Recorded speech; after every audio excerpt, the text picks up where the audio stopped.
So today I want to talk with you about a program that I participate in that is aimed at reducing the risk of victimization for children with developmental disabilities and their caregivers. It's something that I'm really proud of. I have very limited time, so I'm hoping that when you leave today, what you'll take from me is some ideas about how to help reduce children's risk of victimization when they have developmental disabilities. So that's what I'm going to do. I'm briefly going to review some of the risk factors among this population of children, and I'm going to hopefully mostly spend time describing to you the Making Friends and Staying Safe program. So first of all, people with disabilities are at much increased risk of victimization throughout their lifetime, compared to the general population. One study, this is their language, not mine, found that 80% of mentally handicapped adults living in the community experience physical or sexual abuse. They're cheated, robbed, or otherwise financially exploited. 80%. This is also true for children. Children with developmental disabilities are at almost twice the risk of sexual abuse as typically developing children, and this is more the case for girls than for boys. When children are abused, the abuse is more often chronic, it's more often severe, they're more likely to experience re-victimization by the same person, or to experience more than one episode of abuse over time with different perpetrators. And one study found that in 44% of cases reported to the police, the perpetrator was somebody who came into contact with the child because of the child's disability, some type of service provider. Children who are less disabled by appearance tend to be at increased risk, but also children who have more difficulty expressing themselves with language appear to be more targets for abuse, and that may be because they can't tell about what's happened to them. So when we think about risk factors for abuse, why is this increased vulnerability? It can be broken down into factors associated with the individual child, factors associated with the perpetrator, and then general environmental and familial factors.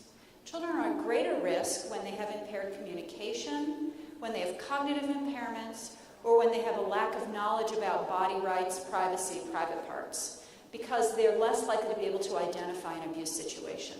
Limited mobility may mean that they have more difficulty getting away from a perpetrator.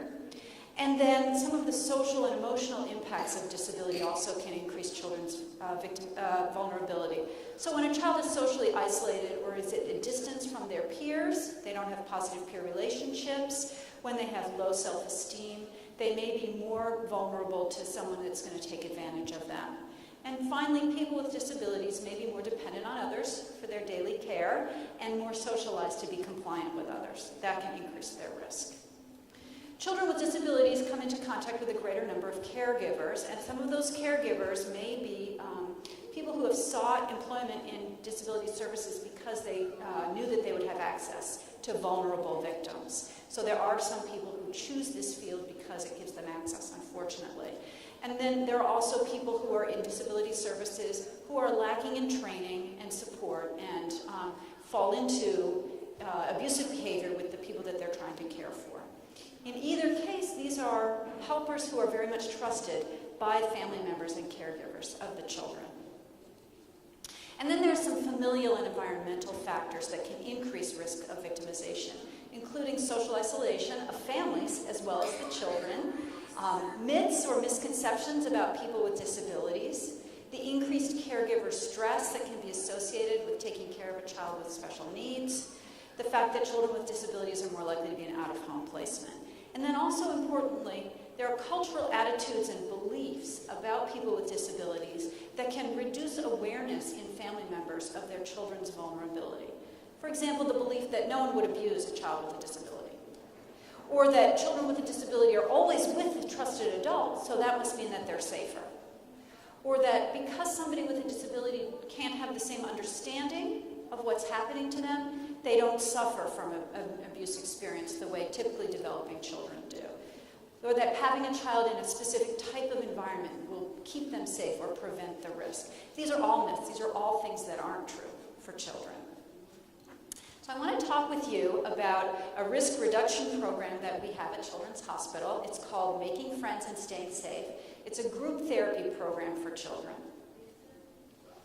So this is housed within the trauma mental health program at Children's Hospital. It's a 16-week structured group therapy program. It's curriculum-based. I'm going to talk with you a little bit about the content of the curriculum.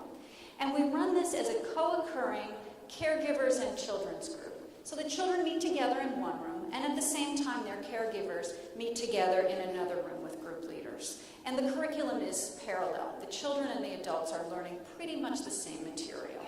We have 60-minute sessions. They're relatively short group therapy sessions because this is a group of children for whom 60 minutes of paying attention to something can be really demanding.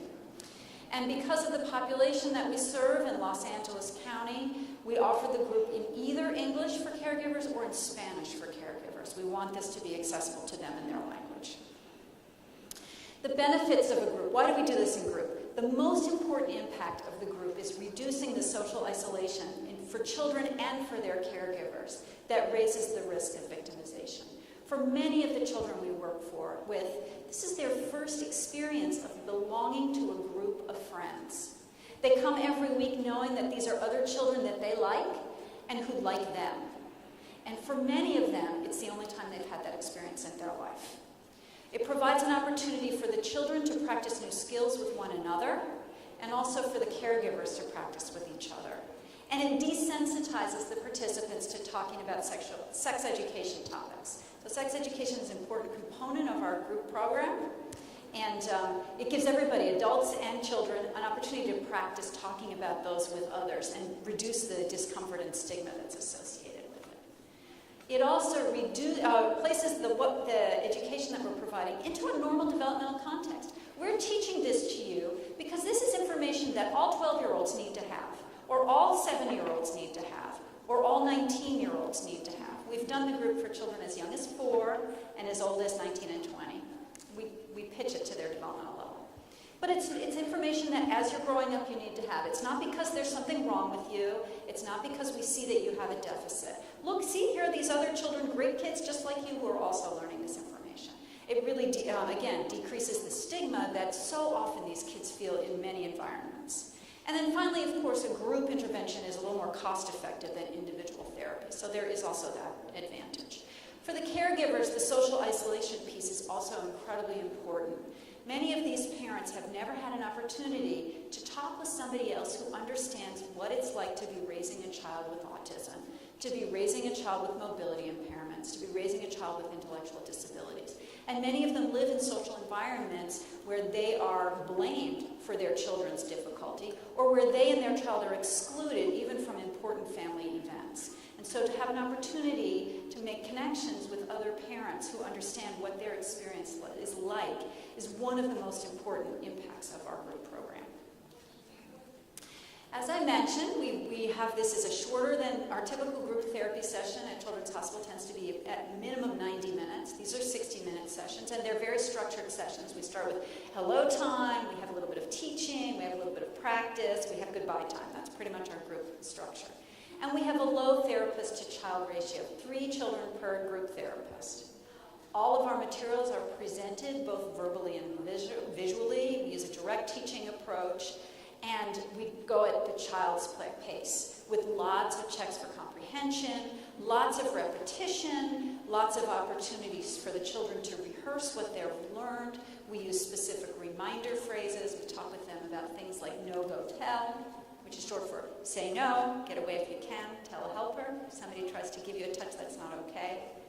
And then we use a behavior management, positive reinforcement behavior management system to help increase the level of structure for the children, help everybody to stay on task, particularly when they might be getting anxious about what we're talking about.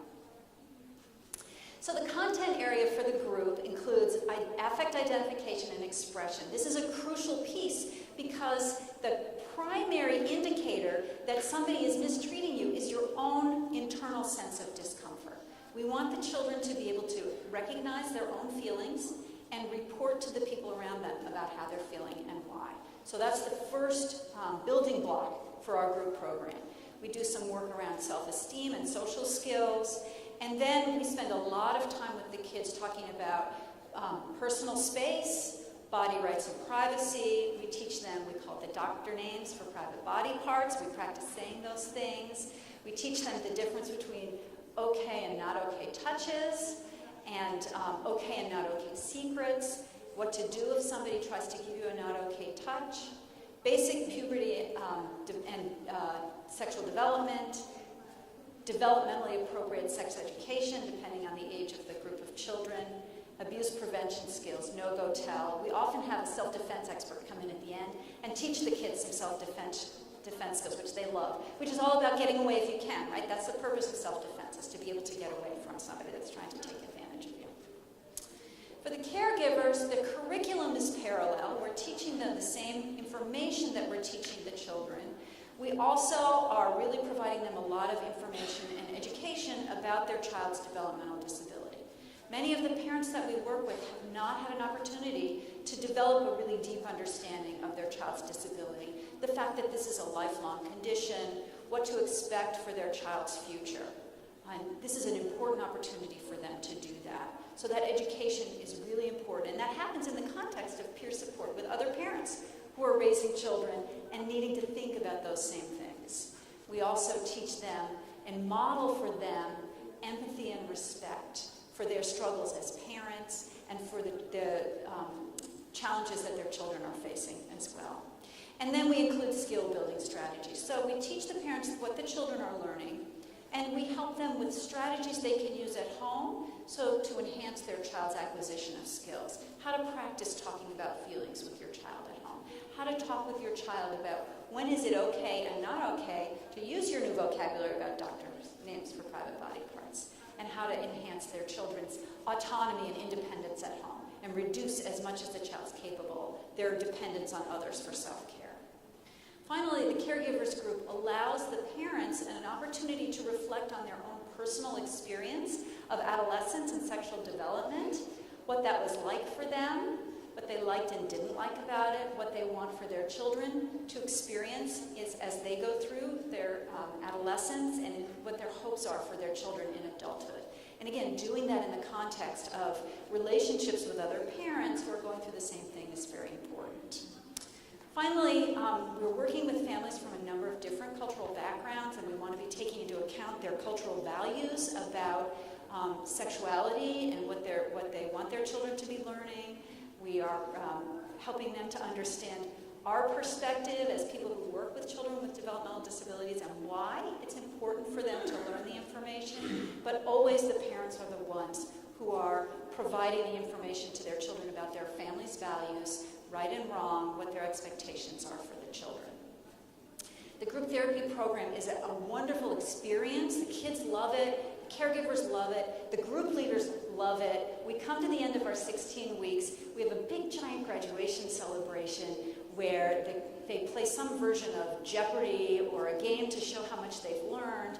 We share food with each other and a celebration of all that they've learned and accomplished. And I can tell you that everybody in that graduation, the kids, the parents, and the group leaders feel really privileged to have been able to form relationships with each other, to share information, and to have the time together. So that is look, I did that in under 15 minutes because I was talking really fast. That's the group therapy program, and I understand we have a couple of minutes for questions. That's fantastic, Karen. Thank you so much for such a fantastic talk, and one that's stuck to the time limit as well, which is wonderful. And yes, indeed, we do have a couple of minutes, just a moment, we have a couple of minutes for specific questions for Karen, but there will hopefully be some time at the end for more general discussion. Can people make use of the two microphones there are so that everybody can hear? Mike, I think you had your hand up first, and then Lily. So, Mike first.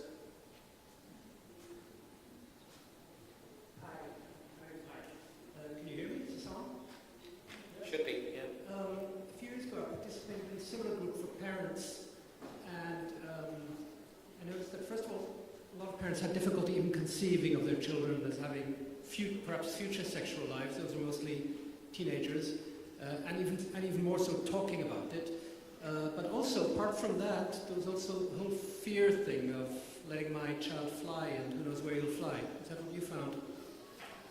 So I have teenagers. I have teenagers without disabilities, but it's been terrifying for me as a parent to let my children fly. I think that's part of being a parent. But you're right, when you're so aware of your child's vulnerability, the idea of your child becoming an adult can be really terrifying. It's why the group model is so beneficial, because the parents really they're thinking about those challenges together with other parents who really understand. Yep, and your question? Thank you for a beautiful lecture. I have a question. Did you do any follow-up research trying to see whether or not it's effective, what the impact of this program? If you can... Oh, I'm so glad you asked that question. We're working on it, is the answer. Yeah, we're working on it. We've actually had to develop a measure to try and figure out what what we thought the kids were going to be taking away from that group. And so we've developed a questionnaire for parents, and we've begun to gather data. And so my hope is that in the future we'll have evidence about the effectiveness of this program and be better set up to be able to disseminate it more widely. We offer it twice a year because we feel like there's so many children who need it. We want to make access available to it. But we're only one program. We can do about 8 kids at a time. It's like 16 a year. I want this all over LA, I want this all over the US, I want this all over the world. And you're right, that evaluation is the first step.